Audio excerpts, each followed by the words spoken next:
Beamer Fest. I have a little issue with my BMW, and I'm going to swap sides here and have you take a look.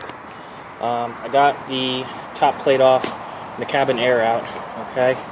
And I just wanted a better observation here so I can upload the picture. I just swapped out the Disa. This is just some RTV. I thought the leak was maybe coming through here, but I'm not that, super mechanic, so I wasn't too certain. Let's go ahead and start her up so hopefully you can get a listen. I'm hoping it's going to be loud enough. You can hear it's already stuttering a bit. I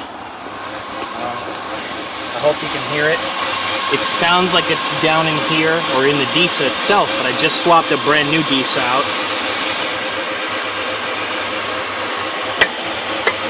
That's the popping and cracking I'm getting. I don't think it's my CCV. There's no smoke coming out. It's just horrible idling right now.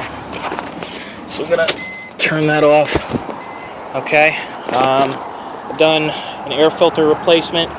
This has been happening for about 10,000 miles, sad to say. I've been broke for a little while. I've been trying to work it off. I just got another job, so that's not your business. But I'm gonna go ahead and put this stuff back on, and I'm gonna post this video. If anyone's got an idea, I know I should probably run a smoke test. I'm getting ready to try to do that.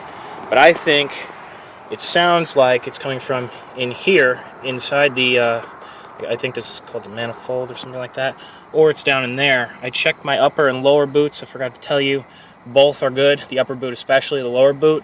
Actually, I wasn't able to get off because someone, manufacturer probably, put the hose clamps on backward. I'm having a really hard time getting to it. So maybe it's down in there. Maybe it's just throwing its hissing sound voice, causing me a lot of trouble. A lot of idling issues. I just bought this car for $7,000 back in May in New Jersey. Check engine light came on about 40 miles after, and because I bought it as is, I don't have the option of returning it. I can take them to court, but maybe this is a simpler fix than I think. If anyone can help me, definitely appreciate it. I already appreciate you now.